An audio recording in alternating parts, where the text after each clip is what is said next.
Assalomu alaykum, hurmatli GetViza obunachilari. Bugungi vakansiyamiz Chexiya davlati internet do'konlari omborxonasi ayollar va erkaklar uchun deb nomlanadi. Hozir Chexiyada internet magazin omborxonasida ishlashning 20 ta afzalligini tanishtirib o'taman. Undan keyin talablari, maoshlari va ketish xarajatlari haqida gapirib o'tamiz. Hozir chatga qarab turinglar. Savol yo'llash uchun akkaunt qoldir. Avtomatik tarzda 2-3 minutda chiqadi. Bemalol savollaring berishlaring mumkin. Demak, dastur shundan iborat. 20 ta afzalligi, ketish xarajatlari, sklad haqida, talablari haqida va oxirida savol-javoblar bo'ladi. Diqqat bilan eshitishlaring va savol berishlaring talab qilinadi. Unday bo'lsa, boshladik. Chexiyada internet magazin omborxonasida ishlashning 20 ta afzalligi. Birinchisi, zamonaviy va toza omborxonalar hisoblanadi. Avtomatlashtirilgan tizimlar va yaxshi sharoitlar sizni hayron qoldirishi mumkin. Barqaror va o'z vaqtida oylik 1500 yevrodan 1800 yevro atrofida ishlagan soatingizga qarab bo'ladi. Smena tanlovi kunlik, tungi yoki almashuvchi smenalar bo'lishi mumkin. Ish kiyimi va poyabzal bepul taqdim etiladi. Ish joyiga kompaniya avtobuslari orqali yetkazib beriladi. Bu sharoitga qarab bo'ladi bu ham. Yashash joyi bilan ta'minlanadi. Asosan 2-3 kishilik xonalar. Ovqatlanish imkoniyati bor. Subsidiyalangan kantinalar yoki bepul tushlik bo'ladi. Asosan bir mahal ovqat bo'ladi, bepul. Jismoniy og'ir ishlar kamroq, chunki skladda o'sha og'ir yuklar yoki o'sha internet magazini omborxonasi bo'lgani uchun yuklarga ham shikast yetmasligi kerak. U og'ir yukni odamga ko'tartirib risk qilish to'g'ri kelmaydi. O'shaning uchun og'ir yuklar hammasi kranda ko'tariladi yo o'sha yuk mashinasida ko'tariladi. Avtomatlashtirilgan zamonaviy texnikalar bor. Qolgan yengil narsalarni odamlar qilishi mumkin. Skaner yoki plashlash imkoniyati ham bor. Zamonaviy texnika yordamida boshqaruv jarayoni bo'ladi. Jamoaviy muhit ham juda ham yaxshi. Turli millat vakillari bilan ishlash tajribasi sizda ortadi. Yevropada qonuniy ishlash imkoniyati, ish vizasi yoki boshqa ruxsatnomalar ham taqdim qilinadi. Keyingisi, ish stajini yig'ish, keyinchalik boshqa Yevropa mamlakatlariga chiqishda yordam beradi sizga. Bu tajriba misolida aytsak bo'ladi. Ko'tarilish imkoniyati, doimiy ishchilarga ustama va lavozimlar beriladi. Bu juda ham zo'r fishkalardan biri. Borib siz bu degani karyera qilsangiz bo'ladi degani. Keyingisi, qisqa muddatda ishga o'rganasiz. 1-2 kunlik o'quv kurslari bunga yetarli bo'ladi. Texnik xizmat doimiy mavjud, muammolar tez hal etiladi. Rasmiy shartnoma asosida ish bo'ladi. Qonuniy ravishda ijtimoiy kafolatlar bilan. Stress darajasi past, tizimli va sokin ish muhiti bor. Yil davomida ishlash imkoniyati mavsumiy emas, doimiy ehtiyoj mavjud. Bu degani 6 oyga borib qaytib kelmaysiz, mavsumiy emas. Keyinchalik cho'zdirib lavozimga o'tganingizdan keyin yillar davomida siz yaxshi maosh topib, u yerda ishlashingiz, karyera qilishingiz mumkin bo'ladi. Kartaga tushadigan to'lovlar shaffof va kuzatib borish oson, kontrolda bo'ladi degani bu. Ish beruvchi bilan shaffof munosabat ham tashkil etilgan. Hujjatlarda, maoshda va sharoitda bo'lishi mumkin bu narsalar. Keyingi etapimiz bu prezentatsiyani sizlarga tanishtirib o'taman. Chexiya internet do'konlari omborxonasi, ayollar va erkaklar qabul qilinadi. Bir oyga 1600 yevrodan 1800 yevrogacha sof daromad yotoq joyi bilan ta'minlanadi. Bu birinchisi. Ikkinchisi, ishchi kiyim beriladi. Uchinchisi, qo'shimcha vaqt uchun har doimgidek katta bonuslar bor. Albatta, GetVizadagi bo'sh ish o'rinlar barchasida qo'shimcha vaqt uchun katta bonuslar taqdim qilingan. Dam olish kunlari sayohat qilishingiz mumkin. Chexiyada bir mahal ovqat bepul, boya aytganimdek, sug'urta beriladi. Ish vaqti kuniga 8 soatni tashkil qiladi. Talablari 20 yoshdan 54 yoshgacha Zagran pasport talab qilinadi. Sudlanmagan qog'oz, 3,5 ga 4,5 rasm, diplom yoki sertifikat, yashash joyidan ma'lumotnoma va muloqot darajasida rus tilini bilsangiz, o'zingiz uchun yaxshi. Agar rus tilini zo'r bilsangiz, undan ham yaxshiroq bo'ladi. Bu karyera qilishingiz uchun va boya ta'kidlaganimdek, o'sha lavozimga ko'tarilish uchun. Xo'p, o'rtoqlar, savol bo'lsa, chatda GetViza pastki chiziqcha Toshkent akkauntiga yozishingiz mumkin. Men ungacha yangi kirgan obunachilar uchun Chexiya internet magazin omborxonasida ishlashning 20 ta afzalligini qaytarib o'taman. Xo'p, birinchisi zamonaviy avtomatlashtirilgan tizim, yaxshi sharoitlar, keyingisi barqaror va o'z vaqtida oylik. Bu boya aytganimdek 1600 yevrodan 1800 gacha tashkil qiladi. Smena tanlovi kunlik yoki tungi yoki almashuvchi smenalar, ish kiyimi va poyafzal bepul taqdim etiladi. Ya'ni bu ishlashingiz uchun maxsus kiyim taqdim etiladi degani. Ish joyiga bepul transport, yashash joyi bilan ta'minlanadi. Asosan 2-3 kishilik xonalar, ovqatlanish imkoniyati bor, subsidiyalangan konteynerlar yoki bepul tushlik. Jismoniy og'ir ish kamroq, ko'proq skanerlash, qadoqlash, tartiblash ishlari bo'ladi. Skaner yoki planshet bilan ishlash ishida zamonaviy texnika yordamida boshqaruvlar mavjud. Jamoaviy muhitdan bor, turli millat vakillari bilan ishlash tajribasi, Yevropada qonuniy ishlash imkoniyati, ish vizasi yoki boshqa ruxsatnomalar orqali ish stajini yig'ish, keyinchalik boshqa Yevropa mamlakatlariga, misol uchun Germaniya yoki undan ham mashhur davlatlarga borib ishlamoqchi bo'lsangiz, sizda tayyor tajriba bo'ladi.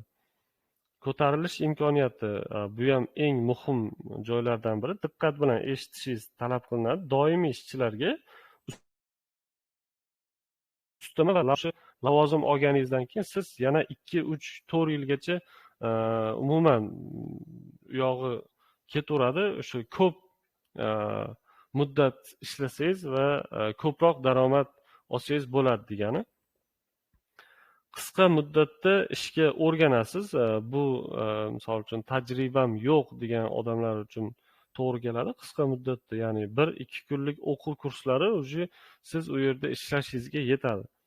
Texnik xizmat doimiy mavjud, muammolar juda ham tez hal etiladi.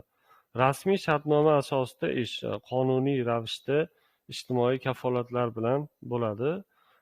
Stress darajasi juda ham past, boshqa ishlarga nisbatan tizimli va sokin ish muhiti bo'ladi u yerda. Yil davomida ishlash imkoniyati bor. Bu mavsumiy emas, albatta. Kartaga tushadigan to'lovlar shaffof va kuzatib borish oson bo'ladi. Ish beruvchi bilan shaffoflikda, maoshda va sharoitlarda bilinadi va bu tashkil qilib beriladi. Xo'p, prezentatsiyaga qaytsak, bir oyga hali aytib o'tganimdek 1600 yevrodan 1800 yevrogacha sof daromad qilish imkoniyati bor. Bular ichiga nima kiradi? Birinchisi, yotoq joyi bilan ta'minlanishingiz, ishchi kiyim beriladi. Bu borib baribir musofir joyda siz yotoq joy qidirib yurishingiz sal qiyinroq. Shuning uchun yotoq joyi bilan ta'minlashgan, ishchi kiyim berishgan va qo'shimcha vaqt uchun katta bonuslar o'sha o'zlarini qonun qoidalariga kiritib qo'yilgan. Ishdan zeriksangiz, shanba, yakshanba kunlari, dam olish kunlari, ya'ni sayohat qilsangiz bo'ladi. Bir mahal ovqatingiz albatta bepul, sug'urta qilinadi. Ish vaqti kuniga 8 soatni tashkil qiladi. Talablari 20 yoshdan 54 yoshgacha olinadi. Ishchilar ayollar va erkaklar. Zagranipasport bo'lishi shart, sudlanmagan qog'oz kerak. Agar siz sudlanmagan bo'lsangiz, 20 yoshdan 54 yoshgacha bo'lsangiz, zagranipasportingiz bo'lsa, bemalol bizga aloqaga chiqishingiz mumkin. Shartnoma qilamiz.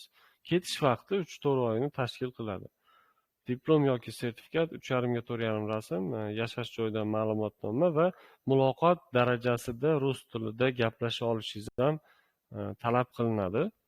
Agar ruschani umuman bilmasangiz, ketish jarayoni 3 oy, 4 oyni tashkil qiladi deyapmiz. Shu vaqt oralig'ida ham o'rganib tursangiz bo'ladi, darsliklar bor. Xo'p, hozir chatga savollar kelibdi. Savolga javob berishni boshlaymiz.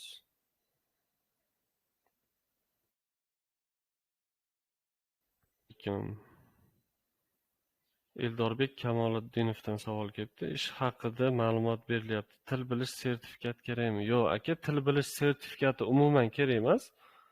Sertifikat deganda diplom yoki sertifikatni nazarda tutgandik yoki mana 11-sinfni bitirgan bo'lsangiz, maktab bitirgan bo'lsangiz sertifikat yoki kollejni bitirgan bo'lsangiz diplom talab qilinadi. Til bilish sertifikati umuman kerak emas. Muloqot darajasida rus tilini bilsangiz bo'ladi. Mabodo shuni ham bilmasangiz, ketish jarayonigacha o'rganib tursangiz bo'ladi. Keyingi savol, hozir Rossiyadaman, non zavodda ishlayman. 47 yoshdaman. Aka, to'g'ri kelasiz, bemalol shartnoma qilsangiz bo'ladi. Uzoq viloyatdagilar yoki chet elda ishlab yurgan aka-ukalarimiz bo'lsa, aloqaga chiqing. Ketmoqchi bo'lsangiz, onlayn shart. Assalomu alaykum. Ketish vaqti qancha rasxod bo'ladi? Rasxodlari haqida tanishtirib o'taman. Umumiy xarajat, ya'ni siz o'sha o'zingiz ketishingiz uchun, karyera qilishingiz uchun bo'ladigan investitsiya, bu umumiy to'lov 15 millionni tashkil qiladi. Boshlang'ich to'lovi albatta 10 million. Viza chiqqanida qolgan 5 million to'laysiz. Bilet o'zingiz hisobingizdan bo'ladi. Bu 300-350 maksimal yozilgan, $250 chiqadi ba'zida. Bu aviakassaga bog'liq. To'lovlar shartnoma asosida har doimgidek faqat bank orqali to'lov qilinadi. Keyingi savol. Assalomu alaykum. Xarajat hozir aytib o'tdim. Viza necha kunda chiqadi? Shartnoma qilganingizdan keyin 3-4 oyda umumiy hamma jarayon tugaydi. Bu degani 3-4 oy tashkil qiladi shu viza chiqish jarayoni ham. Assalomu alaykum. Ingliz tili bilan ishga borsam bo'ladimi? Chunki rus tilini bilmayman. Bo'ladi aka, aloqaga chiqing yoki telefon raqamingizni qoldiring. Ingliz tilini bilsangiz ham ketsangiz bo'ladi.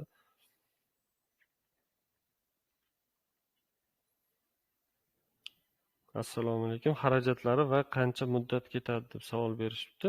Xarajatlari boya aytib o'tdim. 15 million so'm umumiy xarajat. Bunda 10 millionni boshida to'laysiz, qolgan 5 millionni ketayotganda to'laysiz. Jami 15 million xarajat bo'ladi. Ya'ni bu o'sha sizni kelajakdagi karyerangizga bo'lgan investitsiya 15 million so'mni tashkil qiladi. Iltimos qilamiz, ovozli xabar jo'natmanglar. Hozir eshitish imkoniyati yo'q. Iloji boricha matn ko'rinishida beringlar. Skladda nima ish qilinadi? U yerda qancha oylik to'laydi?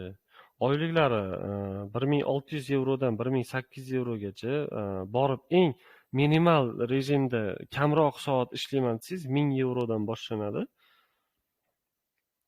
U yerda siz ko'proq skanerlash, qadoqlash, tartiblash ishlarini bajarasiz.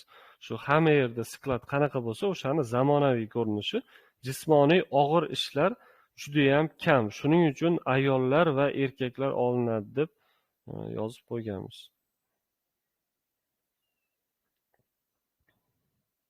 Men rus tilini bilmayman. Bu vaziyatda ketishim mumkinmi?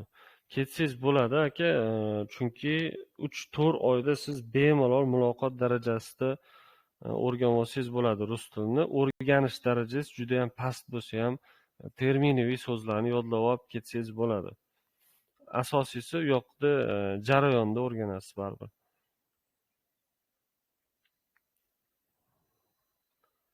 Assalomu alaykum, xayrli kech. Ayollarimizga qanaqa ish bor? Qancha vaqtda keladi viza? Umumiy jarayon 3-4 oyni tashkil qiladi. Ayollarga o'sha boya aytganimdek skanerlash, qadoqlash, tartiblash ishlari bor. Bu umumiy ishlar o'zi shu. Ayollarga ham, erkaklarga ham skanerlash, qadoqlash, tartiblash bo'ladi. 3-4 oyda bo'ladi hammasi bu jarayon. Yana bitta savol shunaqa ekan. Assalomu alaykum. Ayollarga qanday ish? Uzr, hozir kirdim. Hozir kirgan bo'lsangiz, ayollar uchun skanerlash va qadoqlash, tartiblash ishlari bor. U yerda bir mahal ovqat, maxsus kiyim, hamma narsa beriladi. Ish og'ir emas, ish yengil. Ayollar ham ishlasa bo'ladi.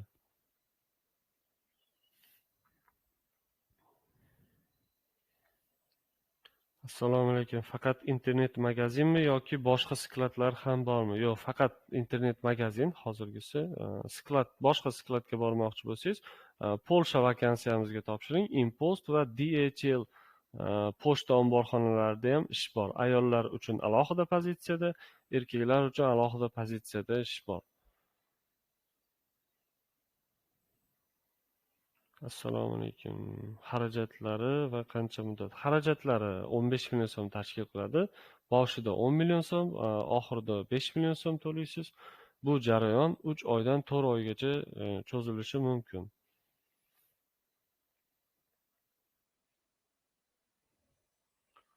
Assalomu alaykum. Ish haqida ma'lumot berilyapti. Til bilish sertifikat kerakmi? Yo'q, aka, Chexiyaga internet magazin omborxonalari ishchisi uchun til bilish umuman talab qilinmaydi. Rus tilini ozroq bilaman deb yozib olibdilar. Bemalol to'g'ri kelasiz aka. Zagran olsangiz bo'ldi. Talablari o'sha 20 yoshdan 54 yoshgacha bo'lsangiz, Zagran pasportingiz bo'lsa, sudlanmagan qog'ozingiz bo'lsa, bo'ldi. Rus tilini muloqot darajasida bilar ekansiz, bemalol to'g'ri kelasiz. Borgandan keyin bizga video tashlab qo'ysangiz bo'ldi. Mana men keldim, ishlayapman deb. Shtop qolgan obunachilarimiz ham ko'rib, haqiqatdan ham shunaqa ish bor ekan, borib ishlasa bo'lar ekan, iloji bor ekan deb o'ylashadi. O'shaning uchun borganda video tashlab qo'ysanglar bo'ldi. Assalomu alaykum. Chexiyani vizasi olinadimi? Yoki viza sentrdan olinadi bu. Masalan, diplom ham, sertifikat ham yo'q. Aka, sertifikat yoki diplomingiz bo'lishi shart emas, attestat qog'ozingiz ham bo'laveradi. Maktabni bitirgan bo'lsangiz, o'sha bilan ham ketsangiz bo'laveradi. Oldin Yevropada bo'lgan bo'lsangiz, aloqaga chiqing aka, telefon raqamingizni qoldiring, ertaga sizga konsultantlarimiz bog'lanib, to'liq ma'lumot berishadi.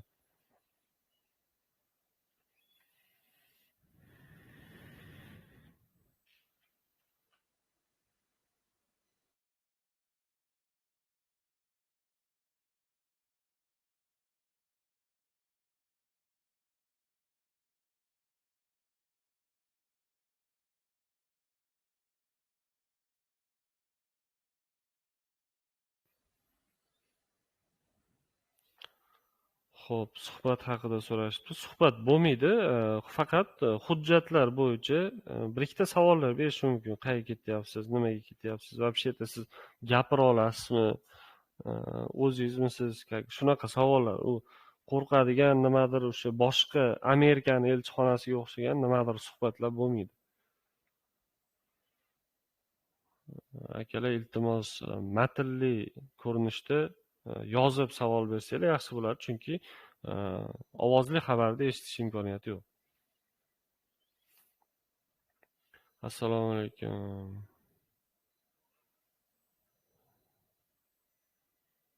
Diplom bo'lish shartmi? Rus maktabida o'qigan. Yo'q, diplom bo'lish shart emas aka. Maktabda o'qigan sertifikatingiz bo'lsa bo'ldi. U ham bo'lmasa keling, o'zi pasportingiz bilan kelsangiz, variant qilamiz. O'zimiz kirgizamiz o'sha hujjatga.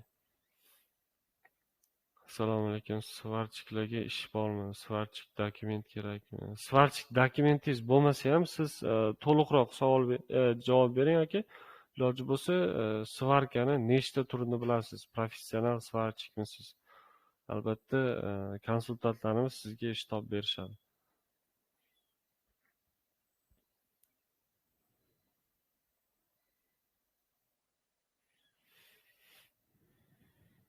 Assalomu alaykum. Litsenziyalaringni tashlab bera olasizmi? Litsenziyamiz GetUser Telegram kanalida tepaga bosib kirsangiz, kanalda raqamlarigacha bor. Ko'rib, checking qilib olsangiz bo'ladi.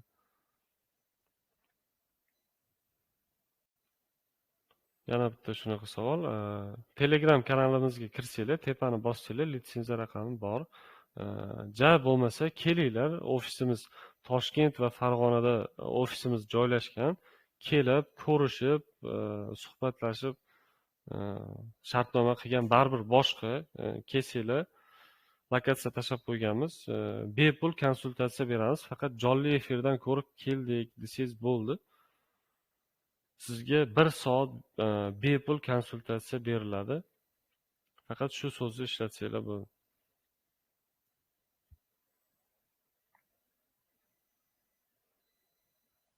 Xo'p.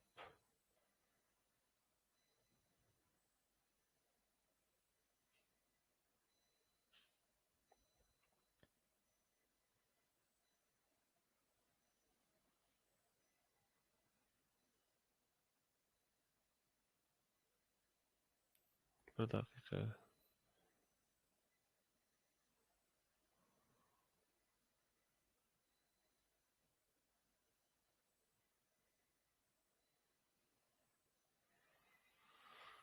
Xo'p, maslahatchiga ular aytgandek men bilan xayrli kech. Men jonli efirni tinglayapman va maslahatchi koordinatorlaringiz men bilan bog'lanishni so'rayman. Sizga bir nechta savollarim bor. Umid qilamanki, siz rus tilini tushunasiz va savollarimga adekvat va xolis javob berasiz. Aha. Yevropadagi Volkswagen zavodiga bo'ldi. Ularga javob beramiz. Keyingi savol. Assalomu alaykum. Viza chiqmay qolish ehtimollari bormi? Va yashash xarajatlari haqida ma'lumot bersangiz. Viza chiqmay qolish ehtimoli bor, chunki hamma davlatga bu narsa umuman любой ishda bo'lish va bo'lmaslik ehtimoli bo'lganidek, bu holatda ham chiqmay qolish ehtimoli bor. Yashash xarajatlari haqida so'rabsiz. Endi u yerda yashash xarajatlari sizga kiyimdan muammo bo'lmaydi. Ishchi kiyim beriladi, yotoq joy beriladi, bir mahal ovqat beriladi. Agar siz 3 mahal ovqatlanaman desangiz, normal odam o'zi 3 mahal ovqatlanadi. Qolgan 2 mahaliga o'zingizdan bo'ladi. Undan tashqari bo'lgan rasxodlar o'zingizdan baribir.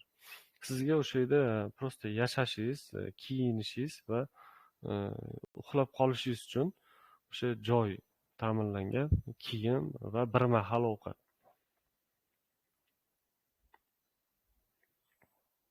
Viza chiqishi necha foiz? To'g'risi aka, viza chiqishi necha foiz degan savol bu sal nisbiyroq tushuncha. Bu bo'lishi ham, bo'lmasligi ham mumkin deb hozir aytganimdek shunaqa narsada bu avvalo yaxshi niyat qilib topshirish kerak.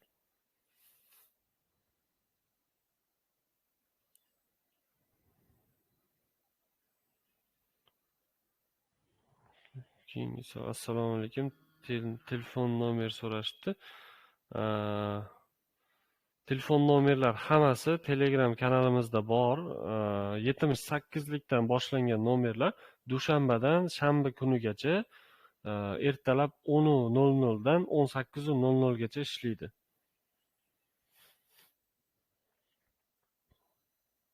Assalomu alaykum. Общий xarajat qancha? Hozirgina kirdim deb yozishibdi. Umumiy xarajat 15 million so'mni tashkil qiladi. Boshida 10 million, qolgan 5 millionni viza chiqqanda berasiz.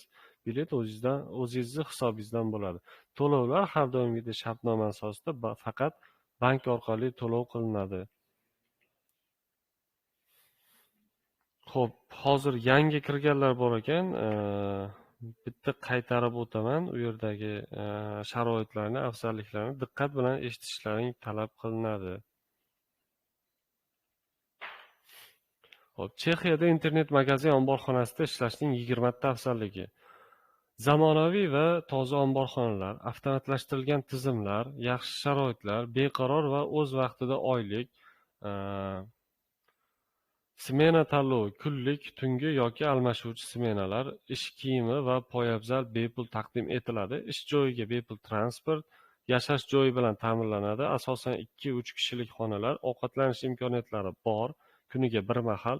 Jismoniy og'ir ishlar umuman kam, ko'proq skanerlash, qadoqlash va tartiblash ishlari amalga oshiriladi. Ayollar va erkaklar qabul qilinadi. Skaner yoki planshet bilan ishlash, zamonaviy texnika yordamida boshqaruv, jamoaviy muhit, turli millat vakillari bilan ishlash tajribasi, Yevropada qonuniy ishlash imkoniyati, ish vizasi yoki boshqa ruxsatnomalar orqali ish stajini yig'ish, keyinchalik boshqa Yevropa mamlakatlariga ham chiqishda yordam beradi. Ko'tarish imkoniyati ham bor. Doimiy ishchilarga ustama va lavozimlar taqdim etiladi. Bu yana bardavom karyera qilishingizni ta'minlab beradi. Qisqa muddatda ishga o'rganasiz. 1-2 kunlik o'quv kurslari yetarli. Texnik xizmat yoki muammolar bo'lsa, juda ham tez hal etiladi. Rasmiy shartnoma asosida ish bo'ladi, qonuniy ravishda ijtimoiy kafolatlar bilan. Stress darajasi juda ham past bu ishda, tizimli va sokin ish muhiti bor. Yil davomida ishlash imkoniyati, mavsumiy emas, doimiy ehtiyoj mavjud bu sohaga. Kartaga tushadigan to'lovlar shaffof va kuzatib borish oson bo'ladi. Ish beruvchi bilan shaffof munosabat hujjatlarda, maoshda va sharoitda tashkil qilingan. Bir oyga 1600 va 1800 yevrogacha sof daromad. Yotoq joyi bilan ta'minlanadi, ishchi kiyim beriladi, qo'shimcha vaqt uchun katta bonuslar bor. Dam olish kunlari sayohatlar, bir mahal ovqat bepul, sug'urta bor, ish vaqti kuniga 8 soat tashkil qiladi. Talablari 20 yoshdan 54 yoshgacha, zagran pasport, sudlanmagan qog'oz, 3,5 ga 4,5 rasm, diplom yoki sertifikat, yashash joyidan ma'lumotnoma, muloqot darajasida rus tilini bilishingiz talab qilinadi. Sklad ishchilari ketish umumiy xarajat, ya'ni kelajagingizga bo'lgan investitsiya umumiy 15 million so'mni tashkil qiladi. Boshlang'ich to'lov 10 million so'm, viza chiqqanida 5 million so'm, bilet o'zingizni hisobingizdan bo'ladi, ya'ni bu $300-350 maksimal yozilgan, $200 ga ham olsa bo'ladi. To'lovlar shartnoma asosida faqat bank orqali to'lov qilinadi. Uzoq viloyatdagilar va chet eldagilar uchun onlayn shartnoma qilish imkoniyati bor. Qanaqa savolinglar bo'lsa, yana akkaunt qoldirganmiz, berishingiz mumkin. Ko'pchilik javob olishibdi.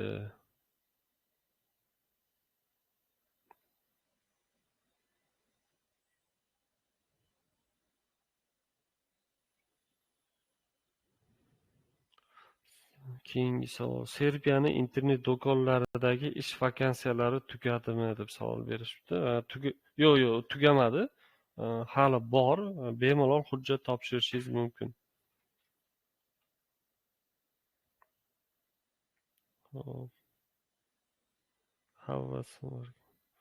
Hamma svarkani bilaman. Qaysi davlatlarga vakansiya bor deb. Aka, telefon raqamingizni qoldiring. Biz siz bilan bog'lanamiz.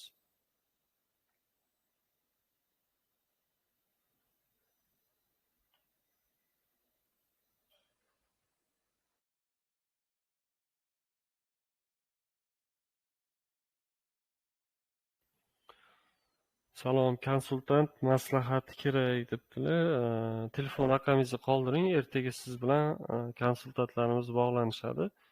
Xohlagan savollaringizga javob olishingiz mumkin.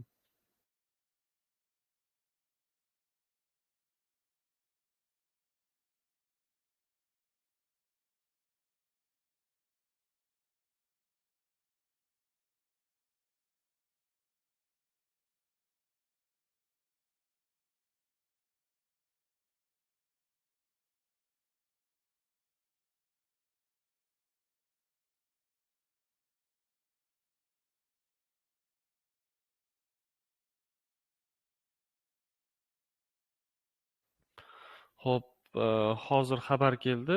Bosh mutaxassisimiz, ya'ni umumiy любой temada javob beradigan mutaxassisimiz hozir efirga kirishadi. Qanaqa savollaring bo'lsa, bemalol berishlaring mumkin. Chexiyami yo boshqa sohadami, o'sha chet elda ishlash bo'yicha qanaqa savollar bo'lsa, berishingiz mumkin. Faqat tezroq o'sha akkauntga yozishingiz talab qilinadi.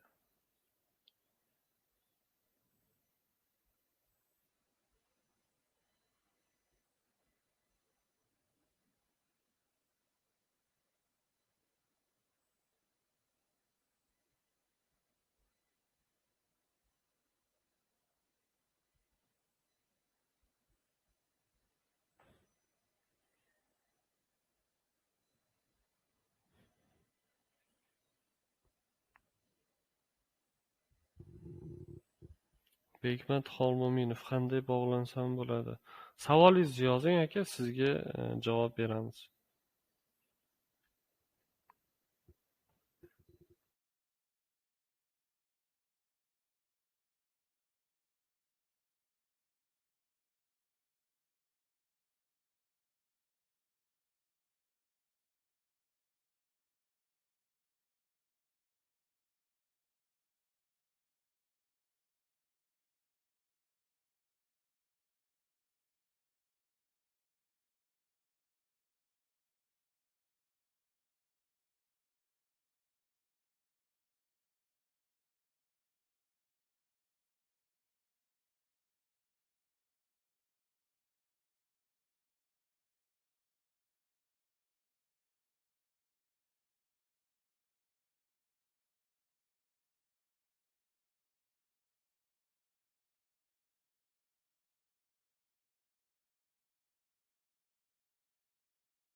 Qaytarib o'taman. Qanaqa savollaring bo'lsa, bemalol berishlaring mumkin. Savollar yig'ilishi bilan sizlarga ketma-ket javob berishni boshlaymiz. Faqat aniqroq savol berishingiz talab qilinadi. O'sha chet elga ketish, borib ishlash haqida umumiy nima savolingiz bo'lsa, berishingiz mumkin.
Assalomu alaykum. Yangi kirganlar uchun yana takrorlab o'taman.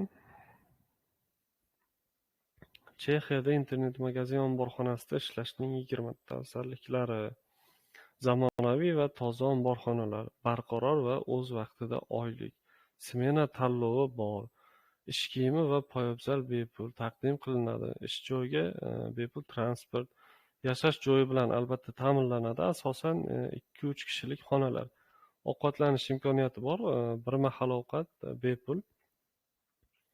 Jismoniy og'ir ishlar judayam ko'p. Bu degani ayol kishilar ham borsa bo'ladi. Ko'proq skanerlash, qadoqlash, tartiblash ishlari amalga oshiriladi.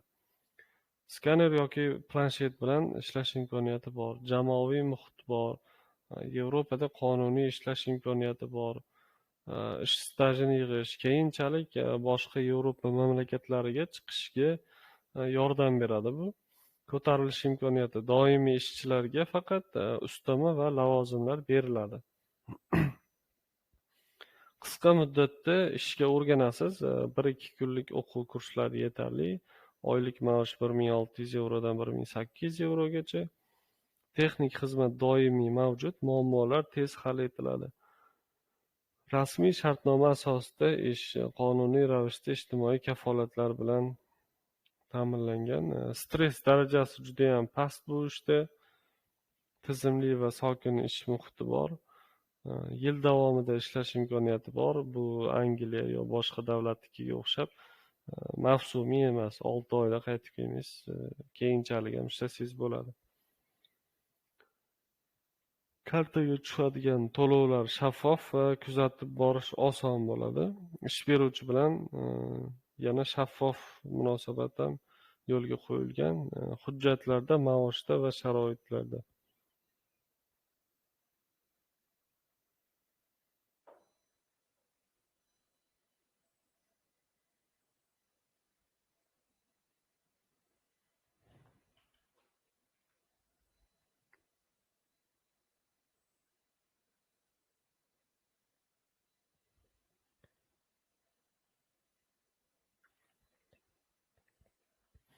Savol berganlar juda ham kam. Agar savollaring bo'lsa, iltimos savol berganlar kutib tursin.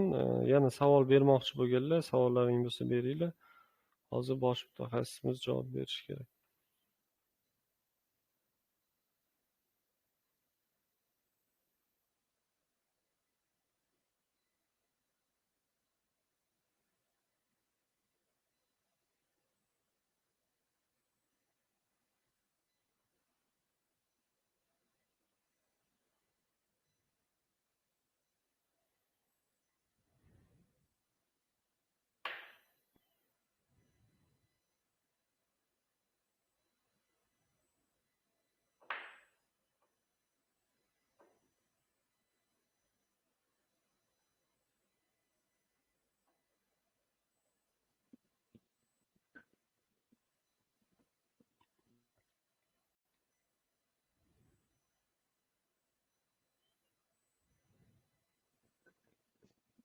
Assalomu alaykum barchaga. Hop, Asqarbek, charchamayapsizlarmi? Rahmat. Bosh mutaxassisimiz kirishdi. Balki savollar berib, Bugun prezentatsiya Chexiya bo'yichami? Chexiya davlati internet do'konlari omborxonasi ayollar va erkaklar qabul qilinadi. O'qiveraver savollar bo'lsa. Mhm. Bu faqat Chexiya emas, umumiy bo'ldi. savollar. Nimadir bilmoqchi bo'lsa so'ravering. Xo'p. Savollar. Birinchi savol, Chexiya davlatiga ketish qancha vaqtni tashkil qiladi va отказ olish ehtimoli necha foiz debdi? Hop, Chexiyani именно bu proyekt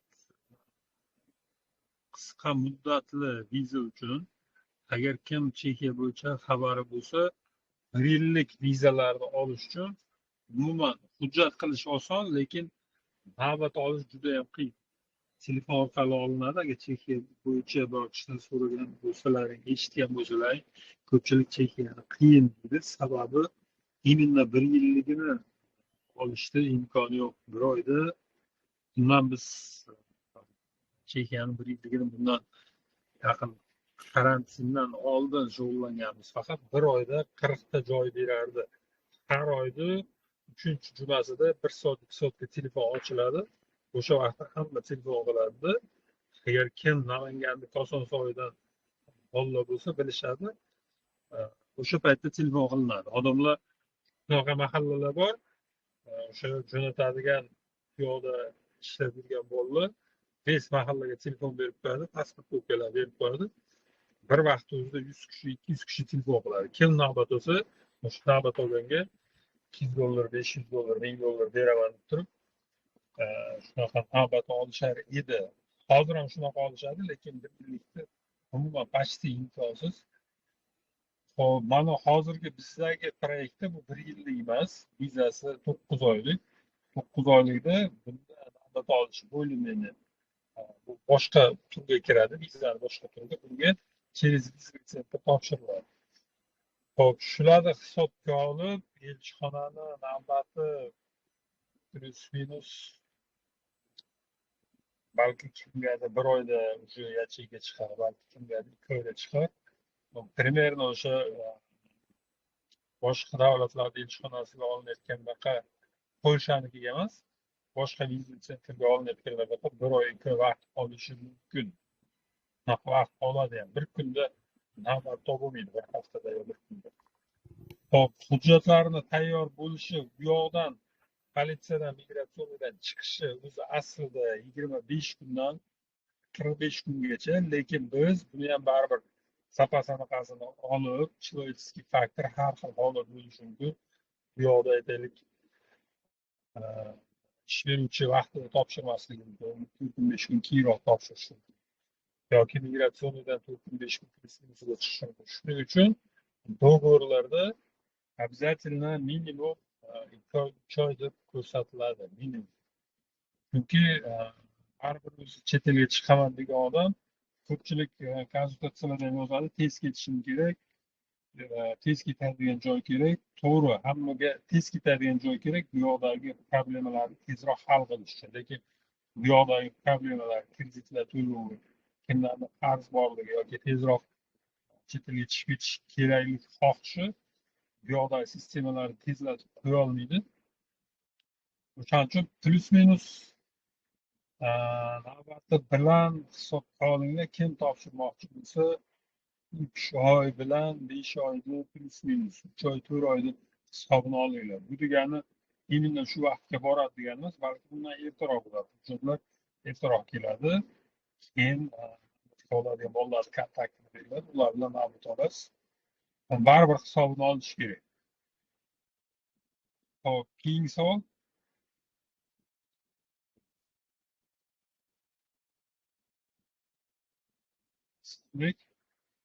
Mikrofon o'chik. Hozir anaqa bo'lib qoldi. Keyingi Hozir bir sekund. Jonli efir.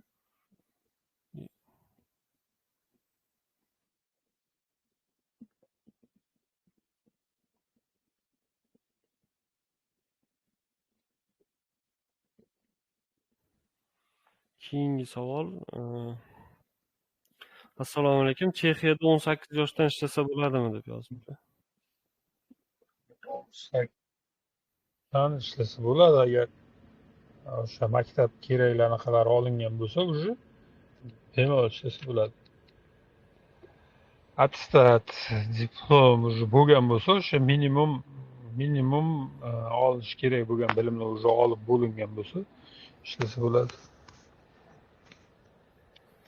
Keyingi savol. Assalomu alaykum. Hamma svarka turini bilaman, qaysi davlatda vakansiya bor debdi. Eshitmay qoldi savol. Svarkani hamma turini bilaman, qaysi davlatda ishlasam bo'ladi deyishyapti. Svarkani hamma turini bilsangiz, bitta rezyume qiling. Rezyume ingliz tilida yoki rus tilida bo'lsin. Ichida svarkani turlari, o'sha siz bilgan turlari texnik so'zlar bilan yozilgan bo'lsin. Mix, argon, o'zini raqamlari bor, elektronniy svarka hammasini yozingda tashlab bersangiz konsultantlarga, ular ko'rib chiqib sizga taklif beriladi. Любой davlatda svarka ish topiladi, любой davlatda. Asosiysi siz o'zingiz tanlasangiz keyin qanchalik borish mumkin bo'lgan davlatligini ko'rib chiqish kerak. Bu davlatda svarkaga ish bor. O'zimizda ham, O'zbekistonda ham, Qirg'iz, Tojik, Rossiya, Yevropaning любой davlatida agar siz aytganchalik hamma turlarini bilsangiz, plus hammaga yana bilishingiz kerak, Yevropada deb faqat svarka qila oladigan odamni emas, polni chetga o'zlari ham o'qiydigan odamni svarka deyiladi. O'sha tomonlarga to'g'ri kelsangiz, любой davlatdan topib beramiz. Xo'p, keyingi savol. Aka, ingliz tilini bilaman. Bu bilan qaysi davlatga tezroq ketsam bo'ladi, debdi. İngliz tilini talab qiladigan davlatlar bu asosan arab davlatlari. Arab davlatlarida yoki to'g'ri kelsa, mehmonxona, Qatar, Dubay, Saudiya, Ummon yo'llarda rasmiy biznesga tezroq ketsa bo'ladi. Eng tez borsa bo'ladi. Faqat ish bo'lsa, o'sha ishni aniq bo'lsa taklifini topsangiz, tez ketsangiz bo'ladi. Misol uchun gap o'rni kelganda aytib o'tdik, masalan, efirda o'tirganlar, kanalda o'tirganlar bo'lishi mumkin. Aynan mana hozirgi akamizga o'xshab ingliz tilini biladi yoki qaysidir o'zini iliklari bor, talantlari bor. Lekin kanalda yo birorta agensiyalarda yo birorta firmalarda yoki ditvizada sizga kerakli narsa chiqmayaptimi?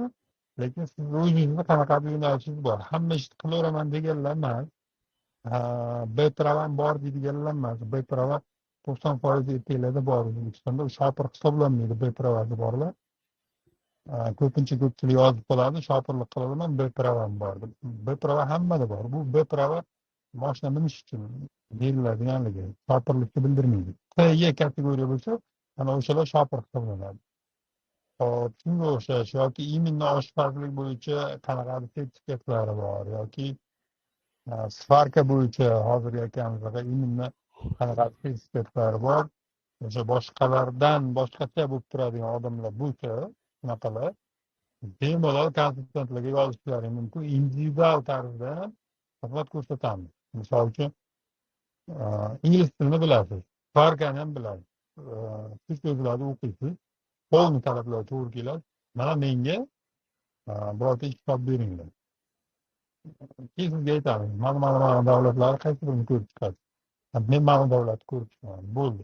Siz bilan alohida individual shartnoma qilinadi. Mana maktubi hamma bilan qilinayotganda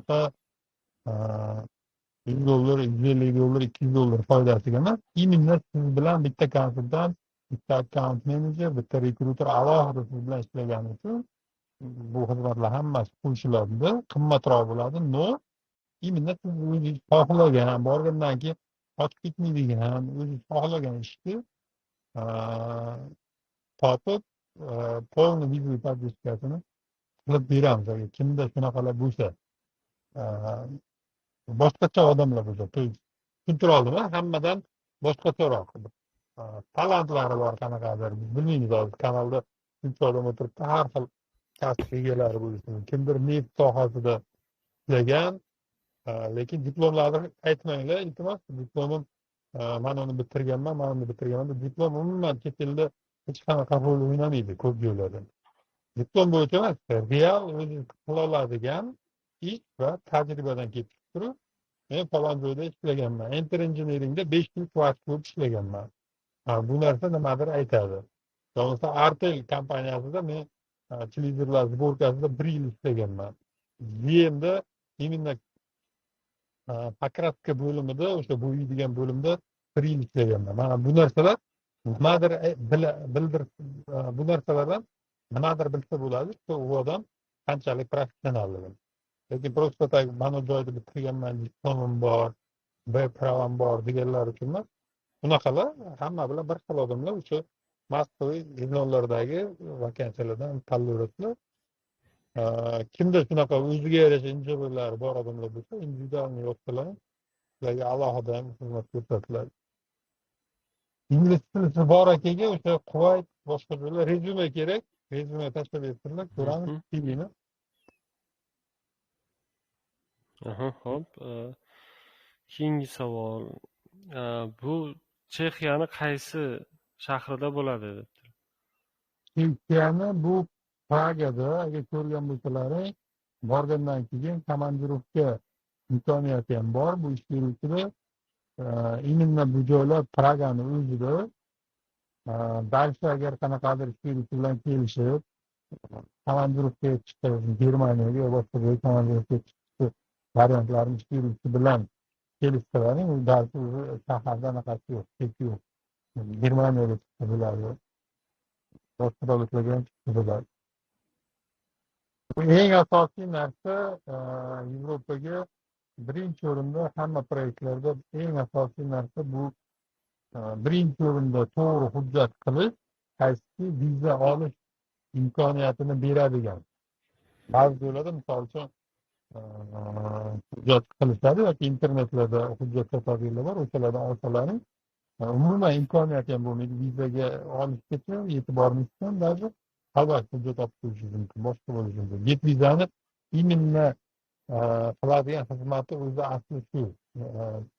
Otib qo'ymayapti hech kim, sizni aldab qo'ymayapti. Sizga o'zingiz tekshirolmagan, o'zingiz topolmagan ish beruvchidan to'g'ri, hamma tomoniga to'g'ri keladigan, qalbi ochilgan, sanalgan hujjatlarni qilib beryapti. Balki o'zi viza ofitserlariga bog'liq. Yo'lda keyingi etap bu viza.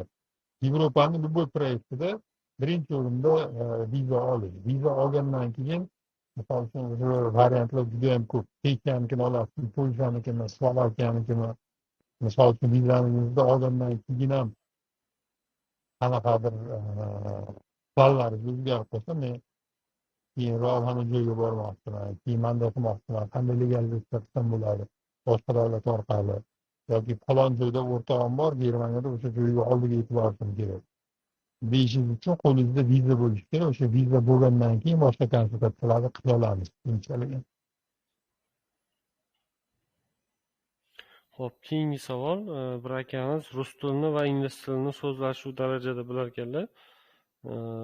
Oliy ma'lumotli tashkilotda mexanik bo'lib ishlar ekanlar. B.S. prava yana karani boshqara olaman deb yozyaptilar. Qayerga vakansiya bor deyishdi. Именно hozirga qaramangani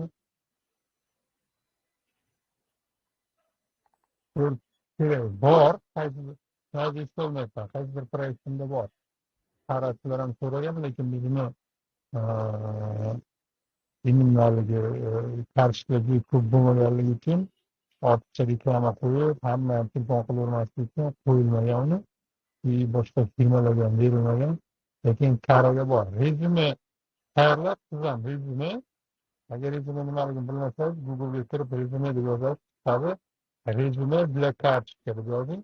O'sha rezyumeni tayyorlab, konsultantlarga tashlang. Kerakli ma'lumotlar, qayerda ishlagansiz, qancha ishlagansiz, qanaqa pravalaringiz bor, qarani qachondan beri haydaysiz, hamma xullas ma'lumotlarni kiritasiz. O'zi ichkarida to'ldiradigan joylarga to'ldirasiz, konsultantlarga tashlaysiz. Keyin o'shanga qarab ko'rib chiqamiz. Keyingi savol. To'lovni viza chiqqandan keyin bersa bo'ladimi? To'g'ri tushuning, pul berib ola olmay qo'ygan vaziyatlarimiz bo'lgan boshqa firmalardan. To'lovni vizadan keyin imkoniyati yo'q, chunki boshida hujjatlaringizni rasxod qilish kerak. Bu rasxodni biz ham qila olmaymiz. Endi keyinroq balki kattaroq summa bo'lganda, agar 5,000 6,000 dollarlik proyektlar bo'lganda ilgari qilganmiz.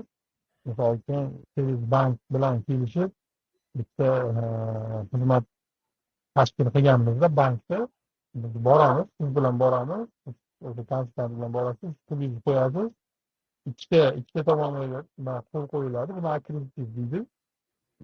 Bank pulni sizni oxirida bajarilgan ishingiz misol uchun nima kelishilgan hujjatlarni qildik mana joygacha birinchi etap shu ikkinchi etap manaqa hamma etapma etap kiritiladida и o'sha summaga misol uchun har bitta etap bajarilganda o'sha pulni qo'l qo'yasiz bizga yechib chiqaveradi yechilib chiqaveradi o'sha pul shunaqa variant bo'lgan hozir ham bor shunaqa variant qilsa bo'ladi lekin kichkina summalarga to'g'risi uni konstant bekor siz bilan bir kishi polni boshqa qilgani o'zi bitta proyektdan $150-200 foyda qilinadi misol agar narxlarni ham solishtirib ko'rgan bo'lsalar именно ayniqsa getvizada boshqa joylarniki bilan ancha farqi bor misol uchun oddiy $500 $400 xizmatlar bor boshqa firmalarda xuddi o'sha narsa 1000 1200 1300 getvizada 1200 narsa ba'zi joylarda 2000 buni ko'pchilik bilganlar o'zi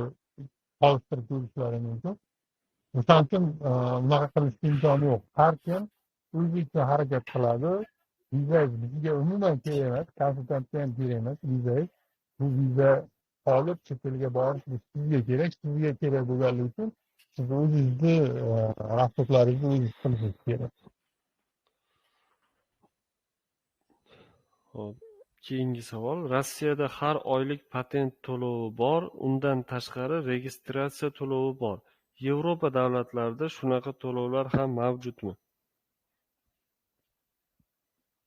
yo'q Yevropada birorta davlatda unaqa narsa yo'q Yevropada vizani oldingiz bo'ldi oyma-oy to'laydigan patent registratsiyaga o'xshagan narsalar Rossiyada yo'q Yevropada hech qayerda yo'q Xo'p, keyingi savol. Chet davlatda yuribman. Qanaqa qilib dokument topshirsam bo'ladi? Chexiya internet skladga. Kimda qaysi davlatda yozib qo'ysangiz keyin hozir keyinroq savolingizni o'qib yuboramiz qaysi davlatdasiz va qanaqa viza bilan agar vizali davlat bo'lsa qozog'iston Rossiyada ekanlar. Rossiyada bo'lsangiz Rossiyada agar viza resurslaringiz bo'lsa Rossiyadan turib topshiradigan qilib bera oladi konsultantlar agar Rossiyada viza resurslaringiz bo'lmasa O'zbekistonga kelib topshirishingiz kerak hujjat topshirishda hozir harakat qilaverasiz konsultantlar bilan hujjatlaringiz tayyor bo'lganda o'sha qachondir muddatida bo'ldi hujjatingiz chiqsaki o'chirib olamiz deganda o'chiribga ham berib qo'yasiz shunda ham kelmay qo'yadi elchixonaga o'chirib olindi deganda o'shanda 5-6 kun oldin O'zbekistonga borish kelishingiz kerak Keyingi savol. Assalomu alaykum. Angliya bahorgi sezonga qabul qachon ochiladi deb yozdi. Alaykum assalom. Angliyani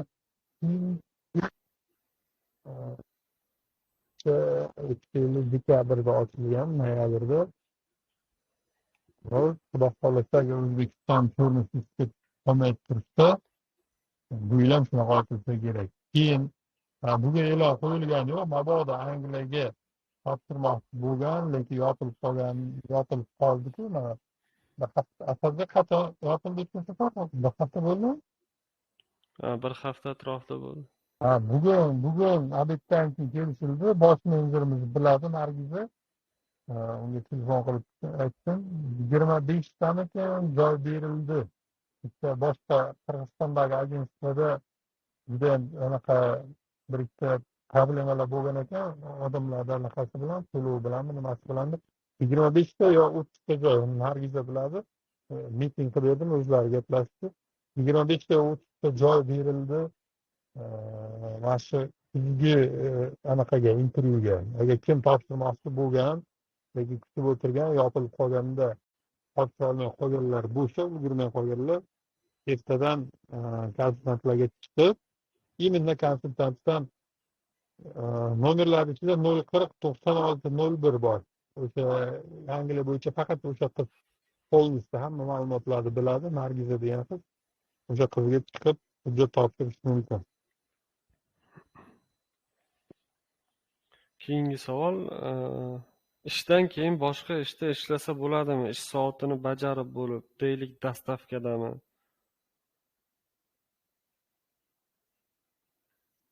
Qayerda eminman? Chexiyada. Yerda endi ko'rish kerak. Hujjat bilan agar mantiqan olganda dastavkaga qabul qiladi любой viza bilan. Faqat firmani topish kerak bu yoqda. U sizga bog'liq. Ishdan keyin chiqib, sekin aylanib dastavka firmalarga borasiz. Internetdan topib, shunaqa bog'lanmoqchi bo'lsangiz, talablarini aytadi. Aslida dastavkaga vizani turini yo boshqanaqani talab qilmaydi ko'p joylarda. Germaniyada ham, boshqa joylarda ham politsiya tekshiruvlar boshqa ortiqcha yo'q. Именно kuryerni menimcha hech qayda to'sib bir tekshirib anaqa qilmaydi. Ortiqcha agar pravo нарушениялар qilmasangiz, qoida buzibsizlar. Mantiqan olganda to'g'ri keladi. Qilsa bo'ladi agar o'zingiz charchab qolmasangiz. Lekin baribir uni viza chiqqandan keyin borganda anaqa qilish kerak. Lekin ish beruvchini o'zi bilan ham gaplashtirib qo'yaveraman. Vizangizni olgandan keyin faqat. Ish beruvchini o'zi endi Chexiyada u o'zi aytadi. Anaqa variant qilsa bo'ladi, buni qilsa bo'ladi. Keyingi savol. Assalomu alaykum. Til bilmaydigan odamlar ham borsa bo'ladimi shu Chexiyaga? Chexiyaga borsa bo'ladi, til bilmaydiganlar ham, lekin rus tili baribir rus tili bo'lsa yaxshi bo'ladi. Bizga misol uchun shaxsan konsultantlarga rus tilini ko'pchilik mana topshiriqlar o'zida rus tilini hammasini zo'r bilmaydi, aniq. Telefonda aytadi, onlayn shartnoma qiladiganlar yoki offlayn qiladiganlar Daniya deb qo'yadi, bilaman deb konsultantlar shartnoma qilib yuborishi mumkin. Lekin rus tili faqat o'zi uchun kerak. U yoqda biror kishi bir tekshirib boshqa qiladigan anaqasi yo'q. Как Volkswagen Angliyaga o'xshab rus tilingizni polni tekshiradigan anaqasi yo'q. Именно Chexiyanikida. Bilmasangiz, любой joyda til bilmasangiz o'zingiz qiynalasiz. Koordinatorlar ham rus tilida gaplashadigan koordinatorlar bor. Shuning uchun rus tili haqida o'zi vaqtda o'ylashni ham keragi yo'q. Hujjat topshirdingiz, 3 oyda bemalol anaqa qilsangiz bo'ladi. 3 oyda rus tilini misol har kuni 10 tadan so'z yodlasangiz ham telefoningizda 5 ta rus tilini biladigan kontakt bor, aniq. 5 tasiga telefon qilib har kuni gaplashib turaylik 5 minutdan desangiz bo'ldi, o'sha praktika bo'ladi. Kun bo'yi 10 tadan so'z yodlaysiz. Rus tilini o'rganish bunaqa любой tilda ham o'zingizda harakat bo'lsa 3 oyda bemalol o'rganib olasiz.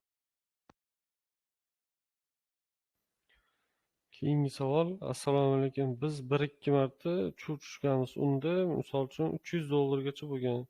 Sizlarda hozirgi to'lov 10 million to'lash kerak bo'lsa, viza chiqmasa qanchasi qaytariladi deb yozib. Hop, именно get vizadagi невозврат summani konsultantlardan so'rab olasiz. Menimcha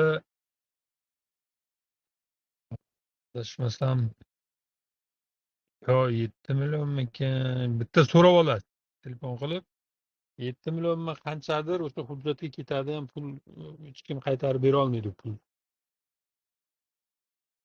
Yana bir so'rab ko'ring, balki hammasidir, balki 10 milliondir. Uni konsultantlar bilan gaplashasiz. Именно o'sha get vizadagilar bilan telefon qilib so'rab olasiz. Yoki konsultatsiyaga borganingizda u kishi o'shanda o'tirib gaplashib olasiz. Yana bir savol. Eshitayotganlar ko'pchilik ish o'rnini ta'minlab bera olasizlarmi? 50 ta 100 ta odam bo'lsa ham, mabodo ishga o'tib qolsak, 1 yilda bir ta'til ham beriladimi deb yozishdi.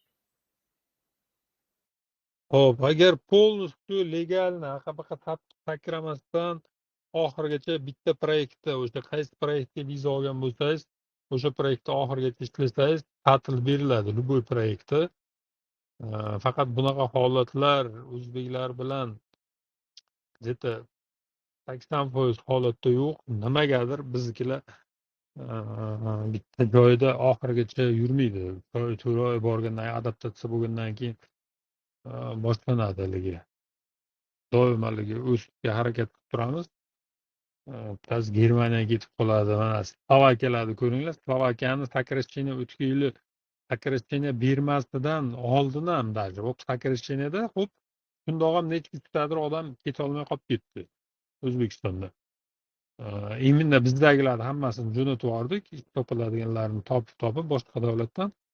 Lekin ba'zi agentstvalarda men eshitganman 200-240tacha odamlar qolib ketgan.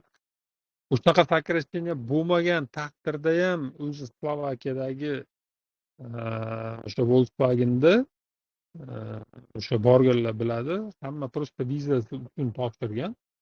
Borgandan keyin boshqa davlatlarga 1 oy, 2 oy, 3 oy ichida chiqib ketadi.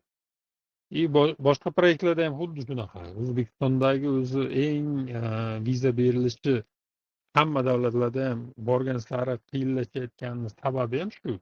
Odamlar bir joyda o'tirmaydi. Boradi, 1 oydan keyin bo'ldi o'zi aqlli keyingi rejimga o'tadi-da, aqlli rejimga o'tgandan keyin o'sha boshqa davlatlarga chiqib boshlaydi. Germaniya, boshqa Gollandiya xohlab qoladi, Norvegiya xohlab qoladi, Finlandiya xohlab qoladi, Shvetsiyaga xohlab qoladi qochoq sifatida. O'shaning uchun lekin bitta proyektda любой ish beruvchida bitta proyektda oxirigacha yursangiz, misol bunaqalar ham yo'q emas, законопослушный гражданlar ham yo'q emas.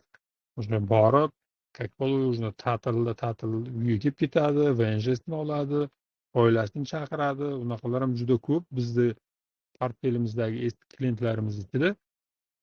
Lekin qochoqlar undan ko'p. Bitta joyda o'tirmaydiganlar undan ko'p. O'zingizga qo'yilgan mas'uliyat bo'yicha o'sha kontraktingiz bo'yicha bitta joyda oxirigacha ishlab yursangiz, любой ish beruvchida sizga o'sha ta'tilni, bonuslarini, hamma narsani как положено qilib beradi.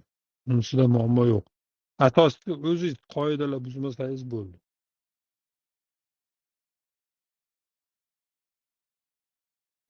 Keyingi savol. Men hozir Rossiyada, Moskvadaman. Ozon skladda ishlayman. Chexiya davlatiga bormoqchiman. Sklad sferasi haqida tajribam bor. Rus tilini mukammal bilaman. Debdilar. Qancha muddatda oformleniya va ish bilan ta'minlanadi deb savol beribdi. Oformleniyasi aytganimdek, birinchi o'rinda viza olish eng katta ish. Undan oldingi asosiy narsa bu to'g'ri hujjatlar tayyorlash. Hujjatlar tayyorlashga o'zi aslida 1 oy, 2 oy vaqt ketadi, lekin zapasi bilan olib 3 oy plus minusini hisobini olasizlar. Ungacha bo'lib qolsa, yutilgan vaqt navbat olishga ketaveradi. Viza sentrdan navbat olishlari bilan balki 4 oy, balki 5 oy bo'lar. U yog'i viza sentrdagi navbatga bog'liq. Shuning uchun vizaga navbat olishda ham konsultantlar полностью o'sha navbat oladigan bolalar bilan aloqa qilib, sizga kontaktlarni berib, maksimal harakat qiladi. Chunki siz vizadan keyin ham hujjat chiqqandan keyin o'sha beriladigan to'lovingiz bor. Shu konsultantlarga qiziq, ular ham sizga полностью yordam beradi o'sha navbat olish protsessida. Vaqt ketadi. Agar skladda ishlagan bo'lsangiz, Ozonda o'sha Ozonlar bilan bir xil. Xuddi shunaqa internet magazinlarni qiladi bu yoqda ham.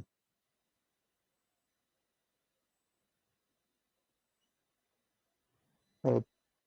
Keyingi savol. Assalomu alaykum. Yaxshimisiz? Ba'zi bir firmalar vizani Dubay orqali olib beramiz deyishyapti. Shu qanchalik to'g'ri? Именно qaysi davlatga Dubay orqali olib bermoqchi ekan, qancha vaqtda narxini necha pul deyishyapti. Hozir yozib yuboring, sразу. Qiziq bu, hammaga javob berib ketamiz. Hozir kutib turamiz.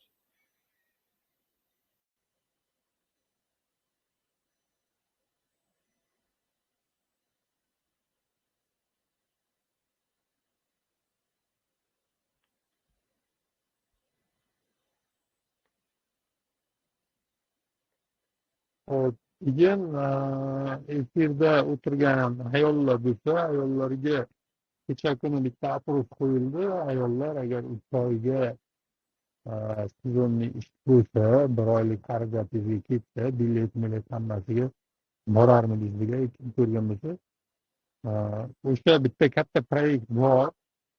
Agar o'zi kanalimizda o'tirganlar bo'lsa bilishadi. Viza именно сезонный vizalar bo'yicha formatdan aytaman, номер 1. Boshqa proyektlarda ham o'zi narxlardan сезонный vizalar bo'yicha O'zbekistonda, menimcha не только O'zbekiston, Tojikiston, Qirg'iziston, O'zbekiston va ikkala davlat ichida eng сезонный vizalarni ko'p olgan firma hisoblanadi brend. Hozir yana o'sha qadriyatlarimizni davom ettirgan holda, chunki сезонный proyektlarda ko'p ishlaganimiz uchun chet eldagi hamkorlar ham ko'pi сезонный bir-biri bilan gaplashadi, shunaqa taklif beradi. Shunaqa bo'lib bitta proyektni o'tgan hafta, undan oldingi hafta muhokamalarini qildim. 3 marta Zoom meeting o'tkazdim. Hamma tomoni yaxshi, zo'r kelishuvlar bo'ldi. Bitta davlat bor, davlatni ayta olmayman qaysi davlatligini, lekin Yevropada u ham Schengen zonaga kiradi. Hozir o'sha proyekt ustida ishlayapman. Xudo xolisa 3 kun, 4 kun, 5 kunning ichida hozir u yoqdagi u davlatni tashqilaridan so'ralgan ba'zi bir ma'lumotlar bor. O'sha ma'lumotlarni olsam, keyin bu yoqdagi O'zbekistondagi elchixonasi bilan bog'lanib, ulardan kerakli ma'lumotlarni olsam, keyin mukammal bo'ladi. Buni bo'ladimi? Qanchalik bu proyekt bor, o'zi qilsa bo'ladigan proyekt, boshqa davlatlar borib ishlab yuribdi har yili. Faqat именно O'zbekistondan hali odamlarga taklif berishdan oldin buni mukammal ko'rib chiqishim kerak, qanchalik bu realni qilsa bo'ladi yoki qilsa bo'lmaydi. Bo'lib qolsa, xudo xolisa, где-то do'g'rimiz 300 ta odamga proyekt bor. 300 ta ayollarga, 300 ta opa-singillarimiz O'zbekistondan borib 90 kun borib ishlab kelishi mumkin. Oyligi 1440 yevrodan 8 soat ishlansa, soat cheklanmagan, 10 soat, 12 soat ishlash mumkin sezonniy bo'lganligi uchun. Plus shanba, yakshanba kuni ham oluvchilar chiqishi mumkin. Ularni ham gaplashildi. 2000 plus minus agar maksimum ishlansa 2000. 8 soat ishlaydigan holatda olinsa 1440, lekin yotoqxonasi pulli ekan, iloji yo'q ekan uni bepul qilishdi. Chunki hali mobilniy domlarni fermer arendaga oladi. Oyiga yotoqxonasi 240 yevro atrofida bo'ladi. Agar proyekt bo'lib qolsa, opa-singillar bo'lsa, efirda o'tirganlar tanish bilishlarga tarqatib yoki kanalimizga taklif qilib qo'ysalaring, 5 kun, 6 kunda xudo xolisa o'rganib chiqib, agar bo'ladigan bo'lsa, kanalda polni maksimum e'lon beramiz и tez anaqani boshlaveramiz. Chunki avgust 20 bilan 5-sentyabrda o'rtasida уже kandidatlar hammasi tayyor bo'lishi kerak. Faqat buni o'sha kanalda kuzatib turinglar, xudo xolisa nasib qilgan bo'lsa hammamizga o'sha proyektni уже olib bo'lganmiz. Faqat O'zbekistonda elchixonasidan dabro olish kerak, to есть tartibini o'rganish kerak. Qanchalik mumkin bizni O'zbekiston fuqarolari, chunki viza turi juda ham boshqacha viza turi, 3 oylik bo'lganligi uchun buni kuzatib tursalar, xudo xolisa o'zimizni opa-singillarimizga taklif qilamiz. Xo'p, Dubay orqali deganki yozdilarmi javob? Yozdilar. Shu Yevropa davlatlariga deyapti, narxi 1000 yevro va 1 oy, 1,5 oy vaqti ichida deyilyapti. Shu chiqaramiz deyapti. Shu ichida Chexiya ham bor ekan.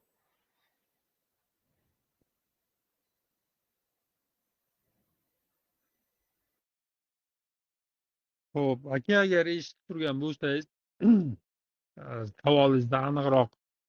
savolingizga aniqroq javob olgingiz kelyapti-ku, to'g'rimi? Aniqroq javob olgingiz kelayotgan bo'lsa, siz ham aniqroq yozishingizni xohlardik. Siz bordingiz bu firmaga yoki telefon qildingiz? qayerga ketaman dedi. O'sha davlatni nomi bizga polniy Yevropa davlatlari degan anaqa kerak emas. 28 ta davlat bor. Hop, siz qaysidir davlat tanlagansiz baribir. Men mana joyga ketmoqchiman. Nechi pul shu deb so'ragansiz. O'sha davlatni yozing. Keyin sizga o'sha davlat bo'yicha ular javob bergan. Ha, mana shu davlatga sizga javob bergan. Mana shu davlatga ketmoqchiman degan bo'lsangiz, aka sizga variant bor bu davlatga Dubay orqali.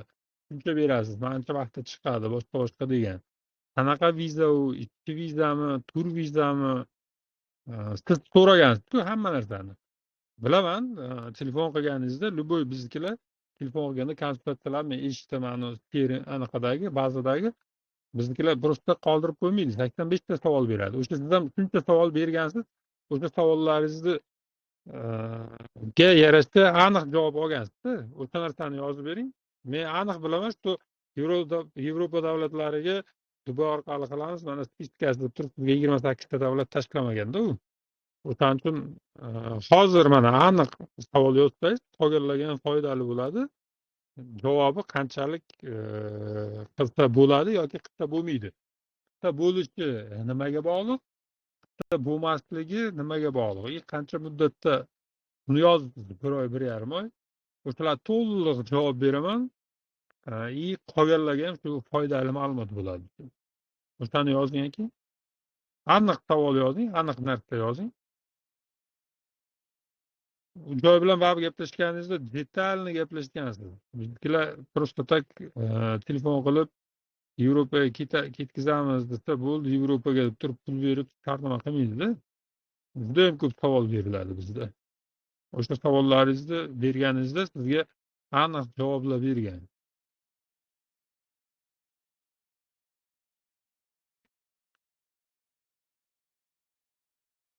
Boshqa savollar yo'qmi? Hozirgi akamiz yozishyapti, menimcha. Keyingi savolga o'taman.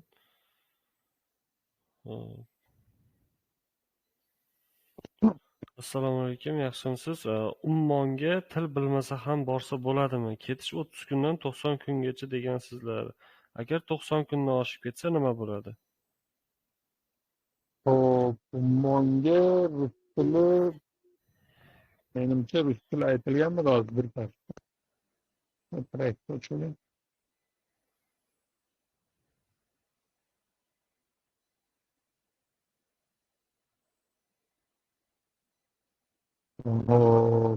Hozir muddat haqida aytib turay bo'lmasa. Muddati bo'yicha agar Ummon 90 kundan o'tib ketadigan bo'lsa, o'tib ketishi mumkin. Sразу aytay, 1 kun, 5 kun, 10 kun plus minus hamma narsada o'tadi. Bu hamma joyda не только viza ichida, любой narsada ham plus minus ozmas aqabaqa bo'ladi. Endi umuman bo'lmaydigan bo'lib, shartnomangizga 90 ga yozilmaydi uni. Plus minus zapaskasini olib, hisobini olib muddat yoziladi. O'shalardan ham o'tib ketsa, biz u yoqdan o'sha yoqqa chiqarilgan pulni maksimum hamma pulni olib beramiz, muammosi yo'q. Hozir 1 minut.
Rus tili bilish shart.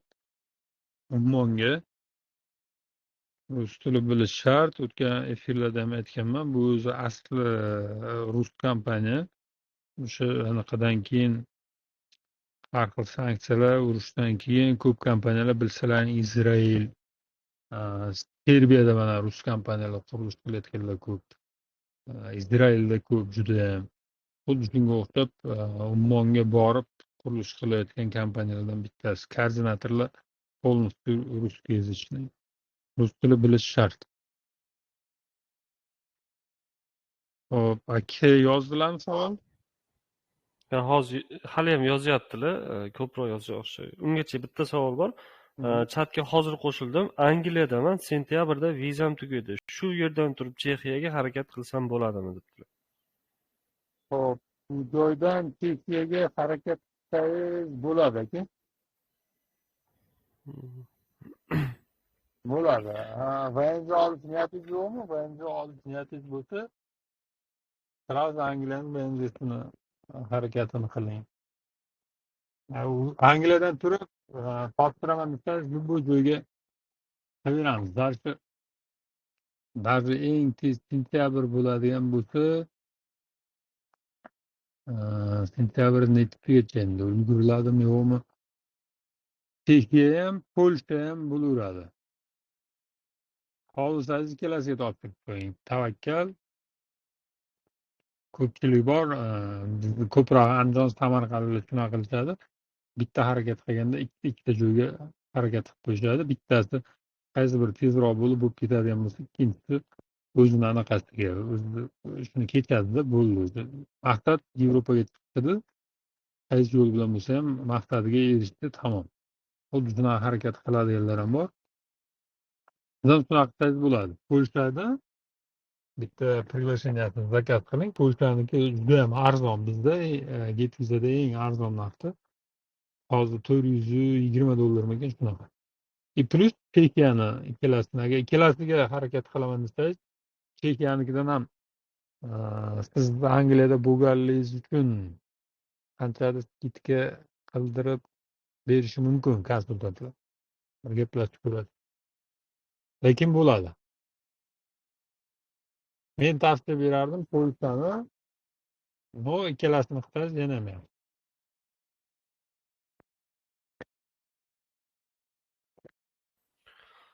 Hozirgi akamiz Chexiyaniki bo'lib ketgan taqdirda birinchi o'rinda siz vaqtdan yutasiz. Chexiyaga borgandan keyin Polshani o'sha zazvoleniya deydi, приглашенияsi bilan polskiyni o'sha yerdan qilishingiz mumkin.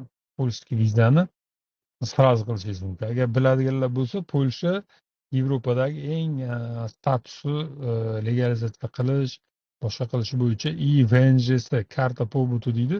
Shu narsasi eng statusi baland bu Polshaniki hisoblanadi. Agar kim bilsa Chexiyaga borganlar ham, Slovakiyaga borganlar ham, Litvaga borganlar ham, Latviyaga borganlar ham ko'pchiligi tanish bilishlardan surishtiringlar. Ko'pchiligi ish beruvchilar ham через Polsha legalizatsiya qiladi. Germaniyaga legalizatsiya qilish kerak bo'lsa yoki odamlarning o'zi ham через Polsha karta pobytusi orqali legalizatsiya qiladi o'zlarini. Statusi chunki baland. Hamma joydagidan baland anaqanikilar. Ba'zi davlatlar bor, teparoqdagi davlatlar umuman anaqasi baland, ularga viza olib bo'lmaydigan davlatlar, lekin bu yoqdagi pastki qatlamdagi davlatlar ichida statusi legalizatsiya qilishi hamma tomonlama eng balandi Polsha hisoblanadi. Shuning uchun ikkalasiga urib Chexiyaga borsangiz ham, Chexiyaniki birinchi chiqib qolib, Chexiyaga borgan taqdiringizda ham Polshani приглашенияsi sal kechroq chiqishi mumkin. Kech qolib qolgan taqdiringizda ham chiqib qolsa, elektronniy telegramingizda olasiz, o'sha joyda o'zidan o'zi legalizatsiya qilishingiz mumkin. Keyingisi hozirgi akamiz to'liq yozibdilar. Men asosan shu Chexiya davlatiga aytgan edim, ishchi viza chiqarib beramiz deyishdi. To'lovlarni 3 ta hujjatga jami €950 ketadi deyishdi. Viza chiqishi 1 oy, uzog'i 1,5 oyda chiqadi deyapti Chexiya davlatiga. Va men sizlarga Dubayga borasizmi yoki Dubayga bormasdanmi? Bormasdan. Dubay orqali. Yo'q. Qaranglar, qolganlarga ham polni hammaga foydali bo'lishini aytib ketaman. Dubaydan boshqa davlatga viza olish uchun Dubayda oddiy vizasi yoki manaqa samolyotga tushib boriladigan shunchaki holat odamni o'sha joyda fizik tanasini mavjud bo'lishi shunaqa yordam bermaydi, elchixonaga kirgizmaydi. Dubaydan topshirish uchun vizaga residence permit degan narsa kerak. Residence permit degani bu VNZ. O'sha Dubayda o'zini Dubayda ishlab yurganlar bo'lsa ko'pchiligi biladi. Ishchi viza olganda avtomatik residence permit beriladi. Uni beruvchi beradi. Lekin alohida o'zingiz uchun fuqaro ishchi viza olmasdan, uzoq muddatli viza olmasdan, qisqa muddatli viza bilan yoki kompaniya ochib yoki qanaqadir boshqa yo'l bilan residence permit olaman desangiz, hozir menda kontaktlari bor. Kimga kerak bo'lsa, residence permitni dollarga hisoblaganda 2000 kamida 2500 balki 2200 balki adashayotgandirman. Men bundan 2 yil 3 yil oldin ishim tutganga 2200-2500 dollarga olasiz residence permitni o'zini. Bundan kelib chiqadiki, bu narsa nerealni, buni qilib bo'lmaydigan narsa bu. Chunki u yoqdan fiziki siz o'zingiz borib topshirishingiz shart. O'zingiz topshirishingiz kerak bo'lganingizdan keyin residence permit kerak. Xo'p, o'zingiz bormasdan topshirib qila olamiz deydigan bo'lsa, u вообще nerealni, u bo'lmaydigan narsa. U pasportingiz любой mantiqan olib qaraganda migratsiya qonunlari bo'yicha O'zbekistonda elchixonasi yo'q davlatga jo'natilgan taqdirda ham eng yaqin chegaradosh davlatlar bog'langan. Moskva, Serbiya vizasini biz Moskvadan qilamiz. Ilgari Qozog'iston bo'lgan. Hozir ham Qozog'istonga masalan Kanadani visitor vizasini olaman desangiz, o'sha chegaradosh davlatlarga bog'langan. Hammasi bir-biriga javob beradigan davlatlar yonma-yon hammasi. Lekin Dubay emas. Dubaydan umuman imkoniyati yo'q narsa bu. Imkoni bor faqatgina residence permit olish orqali. Residence permitni o'zi kamida 2000-2500 dollarga bitadi. Bu narsa ham tez bo'lmaydi. Kamida 1 oy, 1,5 oy, 2 oy ichida bo'ladi.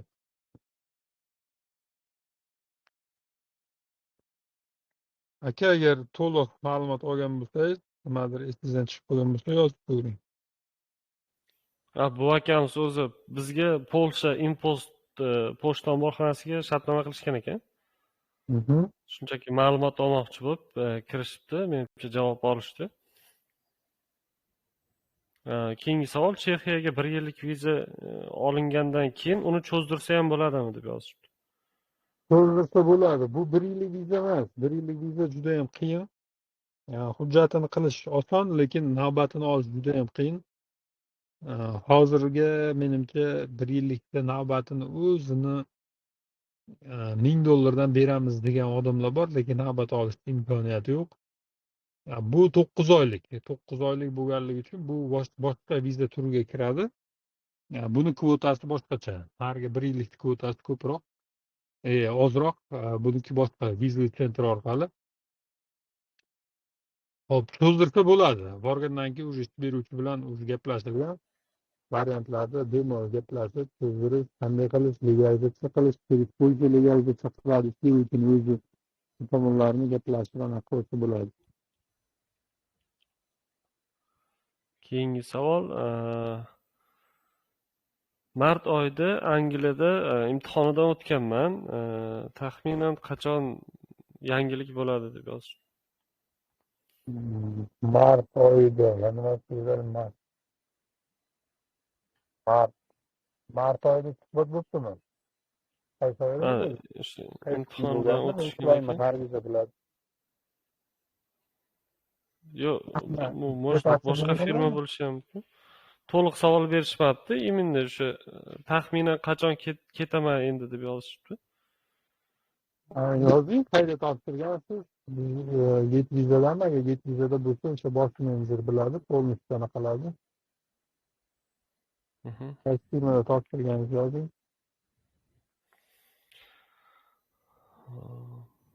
Assalomu alaykum. Men hozir Rossiyadaman. Sizga onlayn dokument topshirsam bo'ladimi? Chexiya yoki Polsha skladga debdilar. Bo'ladi.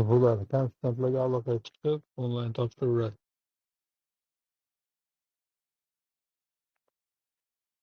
keyin Polsha bo'yicha topshirayotganlar bo'lsa yoki topshirmoqchi bo'lganlar bo'lsa, hozir Gitvizada eng past narxda o'sha hujjatlar qilinyapti.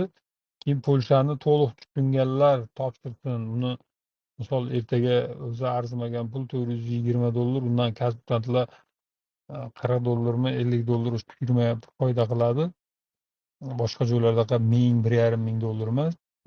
O'sha $1000, $1,500 hujjat topshiriladigan firmalar xuddi haligi $1,500 berilgan firmaga topshirgandek konsultantlarni boshini qotirish, anaqa qilish kerak emas. Shu sohani именно Polsha vizasini tushunganlar topshirsin. Polsha bo'yicha Getvizada toza, ishonchli, sinalgan приглашение qilib beriladi. Boshqa narsalar elchixonaga navbat olish, жеребьевкasini bolalar qo'yib berishi mumkin. Жеребьевка o'zingizni pochtangizga tashlab beradi. O'z pochtangizdan keyin ko'rib yurasiz. Misol uchun elchixona kimgadir bir haftada o'tkazib beradi, kimgadir 1 oy, 2 oyda beradi. Shu narsalarni tushunganlar topshirsin. Ertaga misol konsultantlarni ular bunga aloqador emas. Elchixonadan qachon javobi chiqishi sizga, очередingiz qachon kelishi ularni konsultantlar bilmaydi. Elchixonaga telefon qilib bilishingiz kerak bo'ladi. O'shaning uchun shu narsani tushunganlar topshirsin. Hammali bir-birini behuda boshini qotirib, manaqa degansan, bunaqa degansan deb bunaqa holatlar bizda bo'lgan ko'pchilikda. Topshirishda hamma o'zini foydasi tomonga qiladi. O'sha shartnomalarni yaxshilab o'qib, hamma joyini как положено tanishib chiqib, qo'l qo'yib shartnoma qilinglar. Bu arzimagan pulga qilinyapti. Maqsad просто bizga nimasi foyda? Shaxsan men uchun qanaqa? Polshaga qancha legalizatsiya osonligini aytdim. Qanchalik Polsha vizasini olganlar ko'p bo'lsa, keyingi proyektlarga shaxsan biz uchun keyingi proyektlarga odam to'ldirish oson bo'ladi. Misol Slovakiyadan so'rayaptimi, Chexiyadan so'rayaptimi, Germaniyadanmi? Bu tasavvur qilinglar, ikkinchi zinaga Polsha vizasini olsangiz, ikkinchi zinaga chiqib qolasiz avtomatik. Keyin уже Polshani vizasi bilan siz именно Polshaga borishingiz ham shart emas. O'tiramiz, gaplashamiz. Mana bizda mana proyektlar bor. O'zbekistondan bularga ketish qiyin, lekin sizda Polsha vizasi bor, mana unga chiqa olasiz, nima qilamiz? Bo'ldi, davay kelishamiz. Kelishib turib, dalshi proyekt bo'yicha sizni o'sha tomonga suramiz. Shu narsa uchun eng qulay tomoni shu. Ertaga arzimagan $420 приглашениeni qildirib, polniy elchixonasigacha konsultantni boshini qotirib, boshqa qilib bu temani tushunmaydiganlar bo'lsa, lutchi topshirmanglar. O'sha boshqa proyektlar tanlab, boshqa proyektga topshiringlar. Polshaniki eng haligisi, eng zo'r tomoni shu, legalizatsiya qilish oson, statusi baland. Polskiy viza любой joyda anaqasi baland, statusi baland. Bu tavakkal, hamma vizalarga o'xshab tavakkal. Hech kim sizga misol uchun vizangizni sizga garantiya boshqa deb ishlaydigan firma emas bu. Getviza o'sha bor narsani bor aytadi, yo'q narsani yo'q deb aytadi. Qanaqa risk joylari bo'lsa ochiq oydin aytib, sizga tushuntirib, o'sha xizmatiga yarasha pul oladi birinchi o'rinda. Shu. Ortiqcha misol uchun ko'p joylar bilan solishtirgan bo'lsalaring, solishtirganlar bor, chatlarda yozishadi. Mana joyga bordim, mana narx shuncha ekan, Polshani 2000 deyapti, sizlarga bilan nima farqi bor? Boshqa hech qanaqa farqi yo'q. Bir xil. Balki ustunroq bo'lishi ham mumkin. Ustunligiga hujjatlarning tozaligi boshqa tomondan biz javob beramiz. Bu hech qanaqa qalbaki emas, qalbakiga tushib qolmayapsiz. Prosta qolgan pul o'sha firmalar qanchadir qo'shimcha, balki yangi firmalardir bu temani hali to'liq tushunmaydigan, qo'shimcha sizdan foydalanadi. Bu yog'iga hech kim hech narsaga ta'sir qila olmaydi. Elchixonani zaptini tezlatishga, boshqaga ba'zi joylar bor, $500 bersang очередingni tezlatib beraman, boshqa deydi. Hammasi mashinistda, ular qilish mumkin emas narsa. Shuning uchun nimaga sizga bog'liq emas narsaga, hech kimga bog'liq emas etapiga, joyiga siz yana qo'shimcha pul to'lashingiz kerak. Getvizada ko'rsalaring, u tepadan bundan 1 yil, 2 yil, 3 yil oldingi Polshanaqalarda ham pastdan shunaqa ishlaganmiz. Chunki biz mohiyatini polностью tushunamiz. Bu joyda inson ta'sir qila olmaydigan joylari bor. Biz ta'sir qila oladigan narsa bu siz bilan biz sizga toza hujjat qilib berish. Eng asosiy narsa shu. Qolgan joyga hech kim ta'sir qila olmaydi. Ta'sir qila olmagandan keyin endi ortiqcha pul to'lash kerak yo'q. 1,5 2 ming dollar hech qayerga berib qo'yish kerak yo'q. Pulni topish oson emas. Hamma o'zi erta vizasi chiqsa 1,5 ming dollar ortiqchasini o'ziga ishlatadi har bitta odam. Biletiga ishlatadi, boshqasiga ishlatadi. Agar vizasini ololmay qolsa, bo'ldi yana boshqatdan o'chiribga qo'yadi. Zato hujjati turibdi, muddati bor. Yana boshqatdan o'chiribga qo'yadi, yana shans ko'paveradi.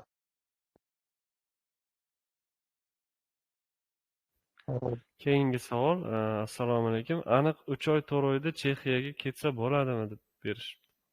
Hop, Chexiyaga ketsa qarang, e'lonlarni ko'rib chiqing.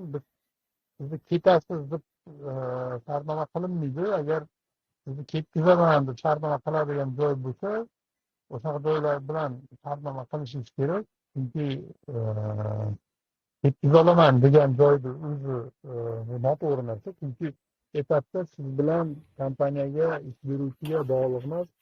O'rtada elchixona protsessi bor. Elchixona protsessi kimdir viza oladi, kimdir viza olmaydi. Hamma proyektlarda shunaqa. Hech kim misol uchun 100% boshqa degan narsalarni kalladan chiqarib tashlanglar. Bitta narsani bu ham chet elga chiqish, migratsiya sohasi Rossiyaga borish garantiya. Sizga ertaga garantiya bera olamiz. Biletingizni olasiz, bo'ldi, uchib ketdingiz. Qozoqqa garantiya. Vizasi elektronniy bo'lgan davlatlarga garantiya. Lekin boshqa joylarga через elchixona, viza center o'tiladigan joyda vizaviy konsul o'sha elchixona hal qiladi. Kimga viza berish, kimga bermaslik. Faqat protsentlar bor. Qaysidir joyda, qaysidir davlatda viza berish ehtimoli sal ko'proq bo'lishi mumkin, ko'proq bo'lyapti degan narsalar uni biz belgilab chiqib turib, keyin o'sha proyektlarni olamiz. Misol uchun davlatlar bor. Umuman viza olmaydigan davlatlar bor. O'sha davlatlarni proyektini ham agar bizga umuman shans bo'lishini o'ylamaydigan bo'lsak, biz o'sha davlatlarda ham reklamalar qo'yib tashlaymiz. Odamlar qiziqib, hamma joyda ko'rgan bo'lsalar, oxirgi paytlarda reklamalarda ko'p joyda bo'ldi. Daniyalar bo'ldi. Daniya misol uchun yangilik deb odamlar topshirib tashlaydi. Viza olish ehtimoli просто yo'q bo'lishi mumkin. Shunaqa viza olish ehtimoli yo'q narsalarda biz filtrlaymiz. Bizga taklif berildimi? Bu degani 100% ketasiz degani emas. Hech qaysi firmada, davlat orqali ham Yevropanikini ko'ringlar. Yevropa davlatlariga, Slovakiya, boshqa joy topshirganlar davlat orqali topshirib, qanchasi отказ olganlar bor. Bu narsani hamma to'g'ri, bu narsani to'g'ri tushunish kerak, to'g'ri qarash kerak bu narsaga. Ertaga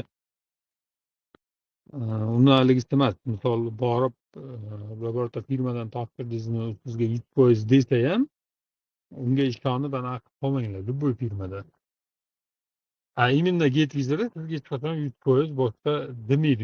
100% desa bo'ladigan o'zi proyektlar bor. Misol Serbiyaniki chunki elchixonasi O'zbekistonda emas va biz bu bo'yicha juda ham ko'p proyektlar bilan ishlangan. Qachondir Serbiyaniki ham qiyinlashadi. Yaqin 3 oydan keyinmi, 5 oydan keyin, 1 yildan keyinmi qachondir Serbiyaniki ham qiyinlashadi. Mana Bolgariyaniki ilgari zo'r bo'lgan. Hozir Bolgariya ham qiyinlashdi. Hamma davlatlar oson bo'lmaydi. Ilgari paytlar endi qaytib kelmaydi. Kim kutayotgan, kim chet elga chiqmoqchi, haligacha qachondir zo'r zamonlari kelib qoladi deb kutayotganlar bo'lsa, 100% xato qiladi. Hozir qayerga variant ko'proq bo'lsa, o'sha joylarga topshirish kerak. 100% degan joyi yo'q, ketasiz degan joyi yo'q. Chexiyanikida hujjatingiz tayyor bo'ladigan muddatlar bor. Misol uchun 2 oy bilan 3 oyda o'rtasida hujjatingiz keladi. Elchixonaga zapis olasiz. Viza centerga ham qanchalardir hujjatingiz navbati kelsa, o'sha navbatda keyin borib topshirasiz. Topshirayotganingizda чисто hujjat temangiz bizga bog'liq. Qalbaki masligi hamma narsasi bizni peshonamiz. U yog'iga sizni javobingizni olish bu sizni peshonangiz. Nechta ar o'ldirganingiz, nechta kimni xafa qilganingiz, haligi tushunarliroq bo'lsin deb aytyapman-da. Kimni ko'nglini og'ritganingiz, boshqa masalan bor-ku shunaqa ba'zi ishlarda yo'lim ochilmadi, palonchini ko'nglini og'ritib qo'ygan ekanman, yo mana qilgan ekanman, bunaqa qilgan ekanman. bu siz kimgadir beradi viza, kimgadir bermaydi. Bu narsani o'zi to'liq hamma tushunishi kerak уже. Уже bo'ldi, shunaqa payti keldi.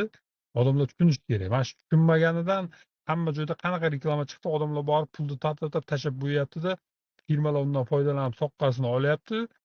Olgandan keyin ertaga aybdor o'sha kompaniya, bu lekin u joyga o'zini aqli bilan borgan edi. Hamma o'zi migratsiya sohasida o'zi ozgina savodxonlikka ega bo'lishi kerak. Shu vizalarga 100% hech kim anaqa qilmaydi. Hozir mana aka aytgan proyektda ham Dubay orqali topshirib beramiz degan odamlar mana aka topshirdilar, 50 kishi eshitib, endi u joyga topshirmaydi. Lekin bunaqalar O'zbekistonda qancha hozir bizda eshitmayotganlar, bu 50 ta odam hech narsa emas. Bordir hozir balki ertaga topshiraman deb yurganlar bordir. 1000 ta odam topshirar balki. O'sha firma 1000 ta odamdan pulni oladi, soqqani qiladi, bo'ldi, tamom, yo'q u odam. Bu firmani qaytib topolmaysiz.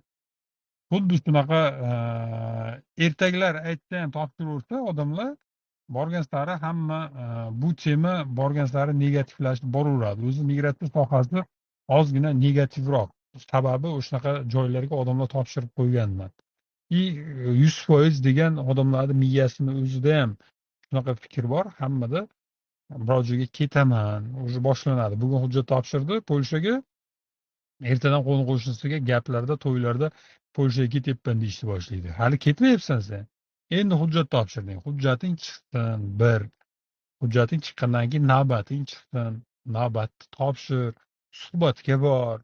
Suhbatga tayyorlaydi konsultantlar. Suhbatdan o't. Ana o'tding, pasportingda viza bor. Mana endi sen ketyapsan. Qolgan holatda ketyapsan emas. Hech kimnikida hech qaysi holatda uni Xudo biladi anaqasini.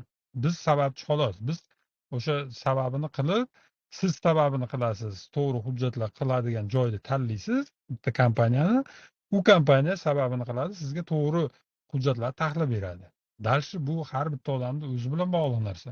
Suhbatiga tayyorlash kerak bo'lsa, kompaniya tayyorlaydi. Dalshi lekin vizani kimdir oladi, kimdir olmaydi. Doim viza olganlar bor, viza olmaganlar bor. Doim bor. Bu narsa hech qachon 100% anaqa bo'lmaydi. Shuni hamma tushunib yetishi kerak. Уже qayda qanaqa e'lon berilsa, Germaniya desa borib topshirib, Daniya desa topshirib, yangilik chiqib qolsa oyligi 3000, 3500 yozib qo'ygan bo'lsa, hamma borib topshiraversa, bu tema faqat negativlashib boraveradi. 2019dagi holatlar bo'ladi. 2019-yil agar kim bilsa, biz o'sha paytda ishlaganmiz. Men shaxsan o'zim bitta kompaniyani tergov anaqasida hujjatlarini qalbaki boshqa ko'rib chiqishda men o'zim qatnashganman. 2019-yil tasavvur qilinglar, yaqin 8 million yo 10 million dollarni 6 ta kompaniya olib chiqib ketgan O'zbekistondan. Olib chiqib ketmagan, вообще yo'q qilib yuborgan. Germaniyaga degan 35 milliondan kimlardir balki ishlaringda bordir, kompaniyaning nomini aytmayman, topshirganlar. Germaniya degan 35 milliondan topshirgan, Koreya degan 70 milliondan topshirgan, Amerika degan 100 milliondan topshirgan Samarqandda. Shunaqa holatlar bo'lgan. Xuddi shu narsalar odamlar to'g'ri, odamlar ham bu narsani bilmaydi. Ancha sodda odamlarimiz. Shu narsalarni именно shu narsalarda migratsion savodxonlikni oshirib borishimiz maqsadida shu prямой efirlar shuning uchun ham qilinyapti. Biz hammaga o'rgatib yetkiza olmaymiz, lekin har bitta efirda 100 ta odam qatnashsa, 100 ta odam shu narsalarni eshitib, o'rganadi, biladi, tanish bilishiga aytadi, sinfdoshiga aytadi, o'rtog'iga, qarindoshiga aytadi. Shunaqa qilib balki qanchadir anaqaga erisharmiz har qalay. Ana Angliyaniki bor. Angliyanikini bilsalaring, bir yilda meni hisobim bo'yicha yo'q deganda O'zbekistonda o'zidan 1 million balki undan ham ko'proq pulni olib chiqib ketyapti mashinniklar internet orqali. Instagramda qo'yadi, 2000-3000 dollar oylikda yozyapti. Bitta WhatsAppdan bitta rus chiqadi, gaplashadi. Allaqaydagi hujjatlar tashiydi. Boshqa kompaniyalar hujjatini olgan reyestrdan pul chiqaradi. Odamlar eng kami 400 yevro, eng ko'pi 10.200 yevro dollar pul chiqarganlarni biz ko'rganmiz. Просто так. Ni za что. Musor uchun, hech qanaqa havo uchun, просто так. Shuning uchun har bitta odam o'zi migratsion savodxonligini oshirish kerak. Qaysi kompaniyalarga borib savollar berayotganda, so'rayotganda uni o'sha istoriyasini ko'rish kerak, kompaniyani qanchalik xodimlarini nimaga garantiya beryapti, nimaga garantiya bermayapti, shu narsalarga e'tibor berish kerak. Shu xullas hamma keyin birinchi o'rinda hamma bir-biri bilan bo'lishi kerak. Bizda eng yomon anaqamiz, illatimiz yaxshi narsalarni, yaxshi ma'lumotlarni faqat o'zim bilsam deb ko'pchiligimiz bo'lishmaymiz. Bo'lish kerak, bo'lish kerak, odamlarga foydasi bo'lishi kerak.